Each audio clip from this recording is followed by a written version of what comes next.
Believe me well, ay Pastor Damaka, Apostolic Believers of Christ International, Bishop Salmian, the program like is here, subscribe, and post notification bell to update every day the new videos.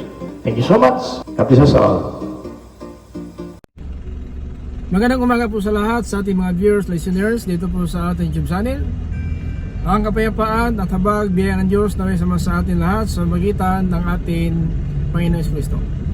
Na ito po yung lingkod, Pastor Tumaka, Apostolic Believers of Christ International. Kaya kapatid, hallelujah, sa oras na ito ay ating naman pasalamatan ang Panginoon dahil naabot tayo mga kapatid sa December 12, 2023. Ito mga kapatid, nais ang Panginoon na ang pagpapala ay ating makamtan. Nang habang buhay tayo may pag-asa mga kapatid, tandaan po natin, ayon po sa nakasulat sa mga ngaral, kung kabanata siyam talata 4, na habang may buhay, may pag-asa. Ay mga kapatid, sinabi ng Biblia na hindi po tayo pinabayaan ng Diyos sapagkat yan ang nais ng Panginoon na tayo po ay magkaroon ng buhay na walang hanggan. Habang may buhay ang tao, may pag-asa. May kasabihan nga, mas mabuti pa ang buhay na aso kaysa sa patay na leon. Kaya kapatid, no? Habang buhay tayo may pag-asa.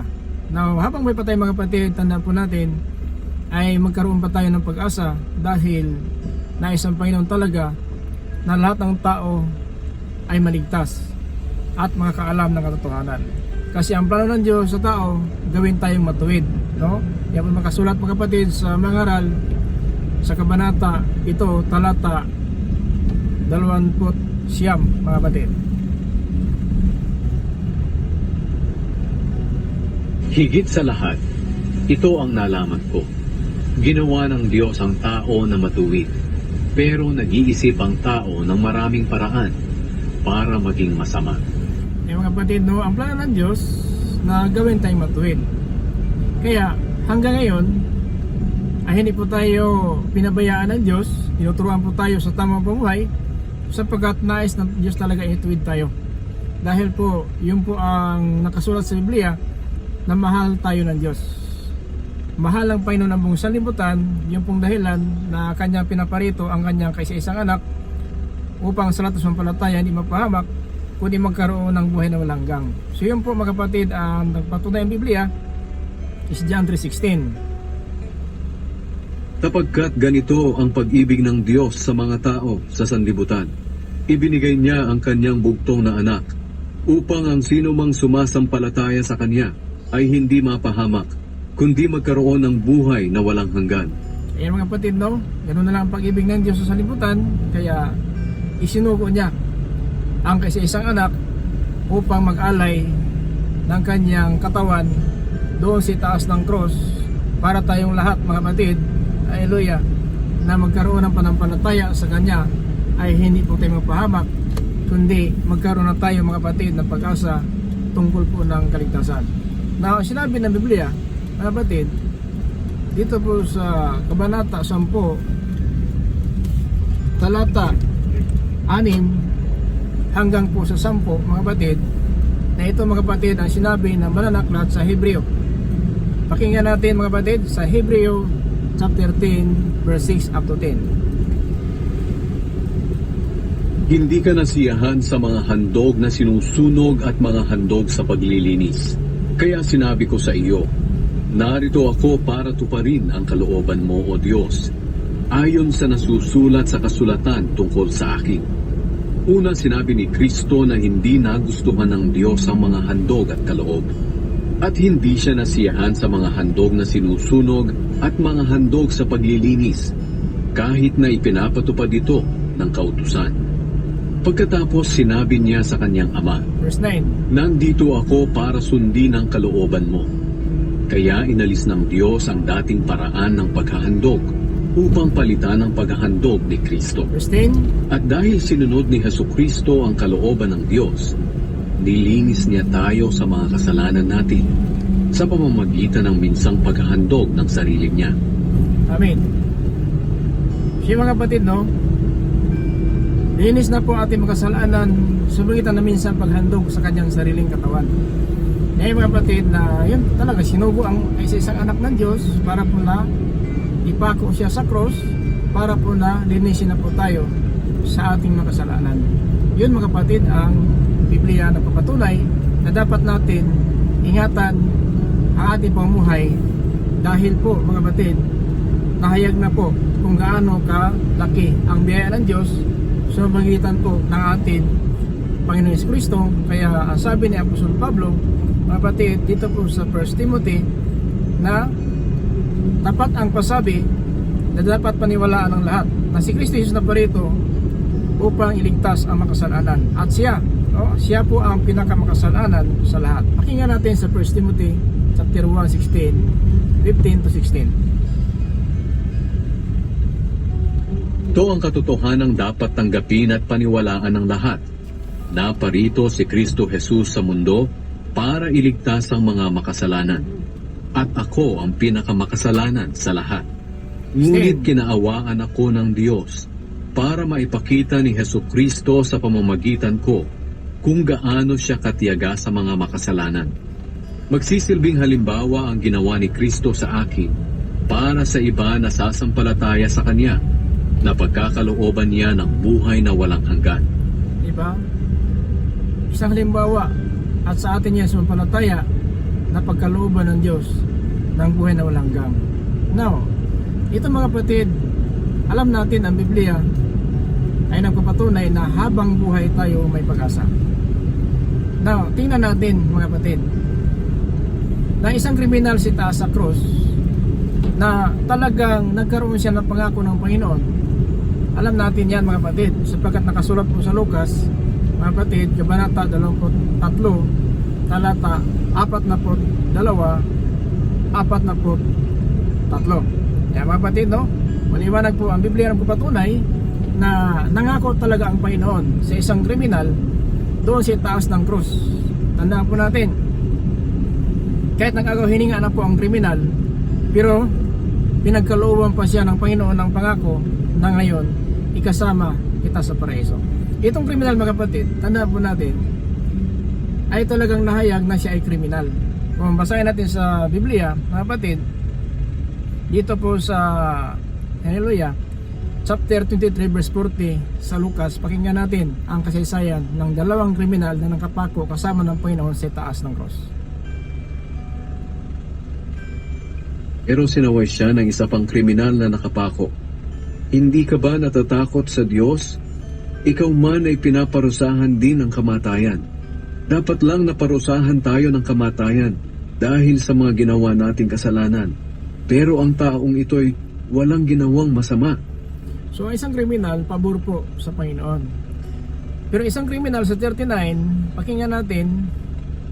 Ninsulto rin si Jesus ng isa sa mga kriminal sa tabi niya. Hindi ba ikaw ang Kristo? Iligtas mo ang sarili mo, pati na kami. Pero sinaway siya ng isa pang kriminal na nakapako. Hindi ka ba natatakot sa Diyos? Ikaw man ay pinaparusahan din ng kamatayan. Dapat lang naparusahan tayo ng kamatayan dahil sa mga ginawa nating kasalanan. Pero ang taong ito'y walang ginawang masama. So dapat lang, ang sabi ng kriminal, dapat lang parusahan tayo ng kamatayan sa ginawa nating kasalanan.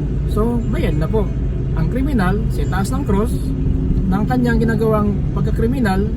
Kaya dapat mangako ang Panginoon, mga kapatid, na ngayon isasama kita sa paraiso, dahil ang purpose na matay ang isang kriminal sa kanyang ginawang kasalanan. Now, anong purpose na matay ang Panginoon? Dahil sa ating kasalanan. Kaya kahit nag-agaw hininga ng tao, hallelujah, kung magkaroon siya ng panampalataya at magawa niya ang gawain ng kapatawaran ng kasalanan, makiisa tayo sa kamatayan sa cross, mapatawad tayo kahit na sa huling panahon. Kasi nagkaroon ng pagkataon ng sabi ng kriminal, Panginoon, sa 42, Katapos ay sinabi niya, Jesus, alalahanin niyo ako kapag naghahari na kayo. Sumagot si Jesus, sasabihin ko sa iyo ang totoo. Ngayon din ay makakasama kita sa paraiso. Bakit ganun ang sagot ng Panginoon? Sapagkat alam naman natin, ang sabi niya, dapat lang tayo parusahan sa ganito na paraan dahil sa ating kasalanan. So bayad na po ang kriminal. Dapat lamang ako ang Panginoon sapagkat bayad na siya. Dahil ang kabayaran ng kasalanan ng kamatayan, so bayad na siya. Anong klaseng pagkakrimen na ginawa niya, so bayad na ang kriminal. Ngayon, anong purpose na matay ang Panginoon Kristo, mga kapatid? Bakit siya namatay si taas sa cross? Upang lupigin niya ang kapayanan ng dyablo, naglikos sa atin sa ating pagkamakasalanan. Pakinggan natin sa Hebrews chapter 2 and verse 14. Ito ang sinabi ni Apostol Pablo. Tiyamang ang mga anak ng Diyos na binanggit niya ay mga taong may laman at dugo. Naging tao rin si Jesus upang sa pamamagitan ng kanyang kamatayan ay malupig niya ang diablo na siyang may kapangyarihan sa kamatayan. No?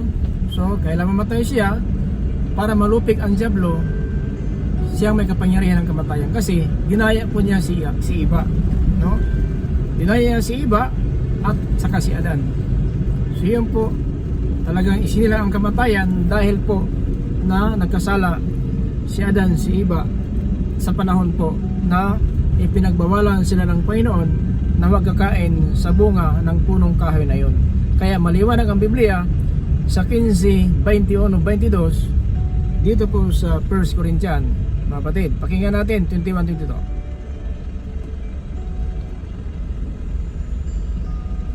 Dahil sa isang tao na si Adan, dumating ang kamatayan sa lahat ng tao. At dahil din sa isang tao na si Kristo, muling mabubuhay ang mga patay. 22. Sapagkat kung paanong tayong mga tao ay mamamatay dahil sa kaugnayan natin kay Adan, ganoon din naman dahil sa ating kaugnayan kay Kristo, tayong lahat ay muling mabubuhay. Amen. So yun po, mga kapatid. Kaya ang purpose na parito ang Panginoon, mapako siya sa cross para nalupigin niya ang kapangyarihan ng dyablo na siyang kamatayan. Kasi nanaig talaga ang dyablo sa panahon ni Adan si Iba na pinagbawalan sila ng Panginoon na huwag kakain, no, ng bunga ng kahoy na yan sa gitna ng halamanan, dahil sa oras sa kain kayo, mamamatay kayo. Pakinggan natin 2:16-17 dito po sa Genesis. At sinabi niya sa tao, makakakain ka ng kahit anong bunga ng punong kahoy sa halamanan, maliban lang sa bunga ng punong kahoy na nagbibigay ng kaalaman kung ano ang mabuti at masama. Sapagkat sa oras na kainin mo ito, tiyak na mamamatay ka. So tiyak talaga, sinisiguro talaga ng Panginoon, sa oras kakainin mo ito, tiyak. So ang tiyak, mga kapatid, sinisiguro, tiyak na mamatay ka. Ano naman natin yan? Yung pa sabi ng Apostol Pablo, kung ang tinawag na anak ng Diyos ay mga tao na may laman at dugo, naging tao si Jesus. Para sa pagitan ng kanyang kamatayan, ay lulupigin niya ang kapangyarihan ng dyablo na siyang kamatayan. Kasi yung po ang purpose na matay tayo ngayon, dahil po ang dyablo, napakasinungaling po. Pakinggan natin sa Genesis, Kabanata 3, talata 1 hanggang po sa 5. Ito ay sinabi ng Biblia. Sa lahat ng hayop na nilikha ng Panginoong Diyos, ang ahas ang pinakatusok. Minsan tinanong ng ahas ang babae, totoo bang pinagbabawalan kayo ng Diyos na kumain ng bunga ng alinmang puno sa halamanan? Sumagot ang babae, makakain namin ng kahit anong bunga ng puno rito sa halamanan, maliban lang sa bunga ng puno na nasa gitna ng halamanan. Sapagkat sinabi ng Diyos na hindi kami dapat kumain o humipo man lang ng bunga ng punong iyon. Kapag ginawa namin iyon, mamamatay kami. Di ba? Yun po ang sagot ng babae sa ahas, mamamatay kami. Pero ang sagot na ahas sa verse 4, Pero sinabi ng ahas, hindi totoong mamamatay kayo. di ba? Napakasinungaling talaga. No? Binalitad po niya ang sabi ng Panginoon, tiyak na mamatay kayo. So ang sabi ng ahas, pero sinabi ng ahas. Pero sinabi ng ahas, hindi totoong mamamatay kayo. Di ba? Napakasinungaling talaga na ahas, mga kapatid, na ginamit ng dyablo para ang tao mamatay. Kaya yun ang purpose namin, naparito ang Panginoon Kristo para lupigin ang kapangyarihan ng dyablo siyang kamatayan. Kasi ang kabayaran ng kasalanan ay kamatayan. So yan, mga kapatid, ibig sabihin ng Biblia na dapat malaman po natin. Huwag po tayong kumpiyansa sa ating kapanahonan ngayon. baka po tayo umasa po sa reliyon natin, sa ating karunungan, pero natin alam kung paano tayo magkaisa sa kamatayan ni Kristo para po na ating pagkatao ngayon sa salimutan, ito po ating ginawang kasalanan ay mapatawad po tayo sapagkat binawi na po mga kapatid ang kamatayan doon sa buhay. Namatay siya si sa cross, muli nabuhay siya mula sa mga patay sa 3 araw 3 gabi sa laman lupa, at yun ang pag-asa nating katibayan, mabuhay po tayo din, no?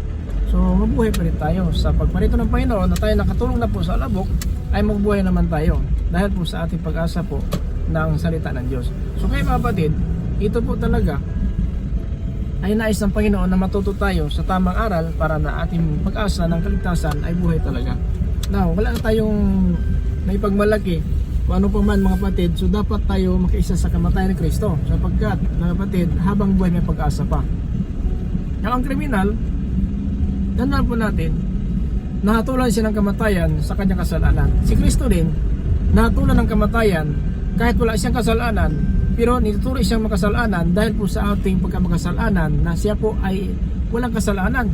Pakinggan natin mga kapatid sa 1 Peter in chapter 3 verse 18. Ito ang sinabi ni Apostol Pedro mga kapatid sa 1 Peter in chapter 3 in verse 18 mga kapatid up to 20. Ito po ang sinabi ng Biblia. Pakinggan natin.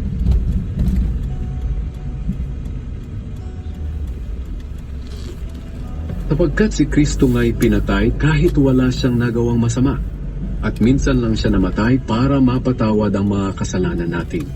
Siya na walang kasalanan ay pinatay alang-alang sa atin na mga makasalanan, para madala niya tayo sa Diyos. Pinatay siya sa laman, pero binuhay siya sa espiritu.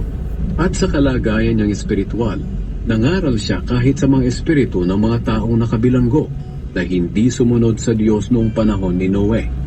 Sa panahong iyon, matiyagang hinintay ng Diyos ang pagsampalataya nila sa Kanya habang ginagawa ang barko. Ngunit 8 tao lang ang sumampalataya at pumasok sa barko at nakaligtas sa tubig. Amen. Ang tubig na ito'y lara. Kaya mga kapatid, tandaan po natin, naligtas sa tubig dahil po sa daong na ginawa po ni Noah. Ito po ay binigay ng Panginoon sa kanya ng pabala. Kailangan siya gumawa ng daong. Almost 100 years ginawa ang daong, at hanggang na ginawa ang daong ay nagtiis ang Diyos sa mga taong makasalanan, at natapos na po ang daong, talagang hinatulan ng salibutan ng baha. Kaya mga kapatid, sa ating panahon ngayon, habang may pag-asa pa tayo, hindi po nais ang Panginoon mapahamak ang tao, nais ang Panginoon na ang tao magkaroon na mga kapatid pananampalataya sa Panginoon, at mga kapatid magkaroon tayo ng pagsisi upang tumalikod na tayo sa ating masamang pamumuhay. Kasi yun ang nais ng Panginoon, na walang isang mapahamak, kundi lahat sana makamit ng pagsisi at talikod sa masamang pamumuhay. Kaya ito mga kapatid, ating ginagawa, nag-aral tayo ng Biblia para tayo makakaalam kung ano ang plano ng Diyos ng buhay natin.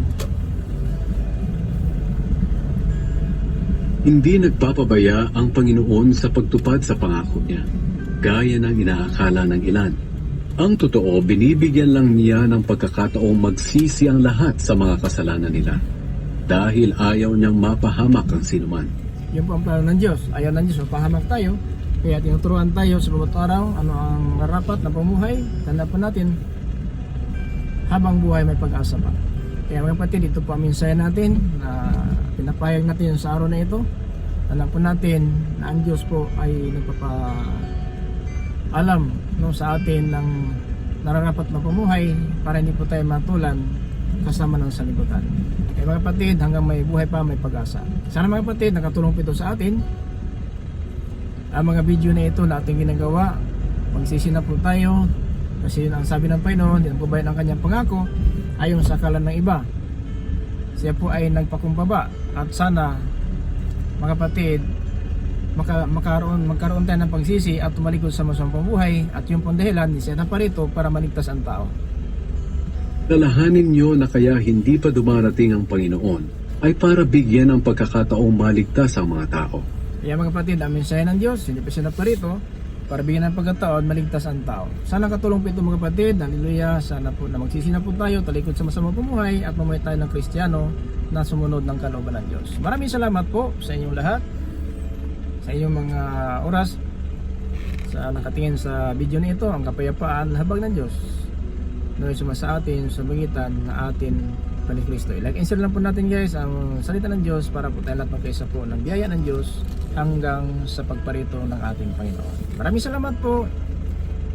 Ito po yung lingkod, Pastor Dito Maka, Apostolic Believers of Christ International. Sabi sa bawat isa, the grace of Jesus Christ be with us. Amen.